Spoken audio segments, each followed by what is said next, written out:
Why are your favorite big football games becoming more and more boring? I'll give you a 7-second answer. Your favorite managers love and are addicted to controlling the game, and that's gone too far. This is Lockdown Sports. This is Locked In. Subscribe if you haven't already. We're talking all things Premier League this week. Why are the big games boring? Let me kick it off, all right? Control, as I said, is an overstated priority for these managers. What does that look like when we watch games? That looks like 9 centre-backs on the pitch in the Man City versus Arsenal game last week. Maybe even 10 if you think about some of these other guys.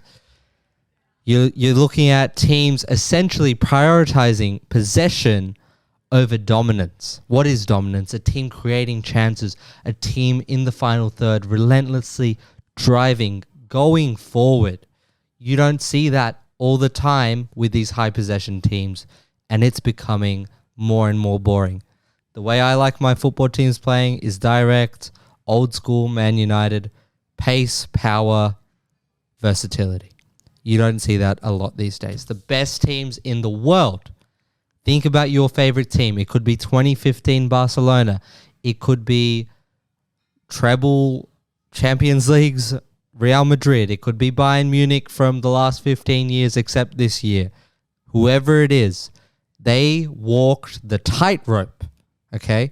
And I think this is a bar. The best teams in the world walk along the tightrope between chaos and control. And that is a fine line that Pep Guardiola and many of his disciples are now stumbling on. And let me tell you about a team that is in one way or another restoring the feeling. They've got 2 big games this week. First against Chelsea, second against Liverpool. It's my boys, Manchester United. Probably fighting for their lives, fighting for top 5 this week. And it feels crazy saying top 5, but that's the world we live in. We're restoring the feeling. Historically speaking, we have always done this. We've had a tradition, like every team should have, about what our team is about. It's about youth football. It's about counter-attacking football. But that second point, counter-attacking football, why is it that? Because it's entertaining. There are a million ways to play entertaining football. All I'm asking of Pep Guardiola, of any manager in charge of superstar talent, is make it entertaining. That is your fundamental responsibility beyond winning games, okay? Why? Because this is a sport where people pay $10, $20, $30, pounds, whatever, to get in and a break from reality. If you do not satisfy the entertainment component, players are not famous. No one likes Thomas Muller. His game is not entertaining, and he suffers for it. His personality, however, is part of the entertainment and makes up for maybe a chunk of it. Entertaining play styles, there's a million ways. You can dribble, you can counterattack, you can build personalities. All I'm saying is do it properly. Otherwise, you don't have my respect. And the other side, okay? Recently, we have executed this in the worst way possible. We are an entertaining team. Manchester United under Erik ten Hag this season has been a shit show, but it's been a fun shit show. And that's the only credit I want you to give that man, all right? What you've seen this season, I've said it many times, a bad pressing structure has led to 2 teams being formed. Offense led by 4 guys against a 5-man back line because every team is using their goalkeeper. Can't even point that finger up. Every team is using their goalkeeper, okay, as a 5th man. You press with 4. Do the maths, fellas. And then you've got the ability to fix that with fullbacks committing to the press. For some reason, we don't do that. So there is a technical flaw so basic in Manchester United, complemented with the fact that sometimes, for some reason, doesn't matter who we're versing, we can't get outside of our own third. Not the final third. We're stuck. We're prisoners to teams in the FA Cup. We're prisoners to bottom half teams in the Premier League. We're prisoners to Copenhagen. So many times this season, you've seen this team be a prisoner of the moment and really fail to understand what it takes to control a game. As I said, the best teams walk the tightrope between control and chaos, And for Manchester United this season, it's been too much of the latter. Poor performances from guys that need to contribute in controlling games. Bruno Fernandes, Scott McTominay, Casemiro. I think these guys, you need to realize how embarrassing it is that an 18-year-old is the best player on the red side of Manchester. That the best player on the red side of Manchester probably should have gone to Man City's youth academy. That's embarrassing. So, yeah, we're restoring the feeling. And this week, I guarantee you, we're going to give you 2 blockbuster games. A little bit out of our weakness, but because no matter what, we will try and entertain. Okay? If I look at teams that are entertaining, let's go through it. Who is, in your mind, the best team to watch as a neutral? Take all of your bullshit bias out of it. And this was hard for me to do, hard for me to admit, but my 1A team for entertainment has to be Liverpool. They convince you that their way is the highway. Okay? There is one way to play for them.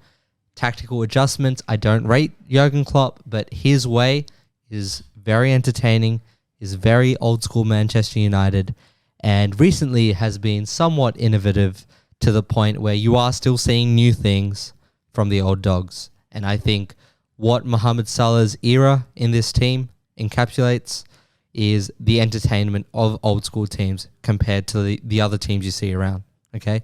Because apart from Leicester and Liverpool, City's early teams, I understand, over the last decade have been entertaining, but it's gotten worse and worse with Pep Guardiola. And if you don't satisfy this urge to ease the eyes, to ease the mind of someone who's been working all week, working overtime, you're losing more and more respect, okay? The way we used to criticize Jose, the media used to criticize him, I want to see that. I want to see that for Pep Guardiola. I want to see that legacy just, depreciate bit by bit if he doesn't get his shit together. Like I said, Liverpool is the 1A team. For me, I'm nerdy. I'm a quirky guy. I'm a fun-loving guy. I love Brighton. The only criticism I have of them, because they do like to work the balls a lot more than other teams. They take so many flamboyant risks in the first third, middle third of the pitch. It's all a bit too programmed. You've heard about it from players like Kevin Prince Bowen saying, it's all very rigid. And there is a beauty in that come game day that a coach is able to execute his game plan exactly the way he sees it. But for me, I like seeing that fine line of control and chaos. And what that means is letting players make decisions on the fly. And that sort of exuberance of personality, of individualism is something you don't see from Brighton all the time. There are still quality players in the final third that give you those sparks. Mitoma this season, Adingra, excellent wide player. And you'll see hopefully more of those guys for Brighton giving those sparks on top of what is an excellent base system. This weekend, Manchester United versus Chelsea and Manchester United versus Liverpool. Guys, this could be my downfall. This could be my peak. This could be my moment. I don't know what you're feeling, but recently, Manchester United versus Chelsea has been a poor fixture. Even Manchester United versus Liverpool, for me, has been a poor fixture. Occasionally, it's been bad for the neutral as well. There were murmurs of a big beating last season. Fake news. All I've got to say is that we're going to show you this week. We're going to show you how to entertain. Okay? Will we win? No. Maybe. Yes, that is how my brain works. We're going to show you how to entertain. Okay? And Liverpool are showing you how to entertain and win games. It is possible. All I'm saying is, please do it or else. That's lockdown sports. That's locked in. I try and talk previews, reviews for Premier League games, but this week I thought I'd switch it up because I woke up at 5 a.m., watched a full match replay, threw my phone away, and it was a 0-0 draw between City and Arsenal. If I have to do that again in this run-in, in this 10-week run-in of 3 blockbuster teams with blockbuster potential, I don't know what I'm going to say. Anyways, stay tuned, stay locked in. If you liked the video, please subscribe. It does amazing things for my mental health and the growth of this channel. They do correlate. Stay locked in.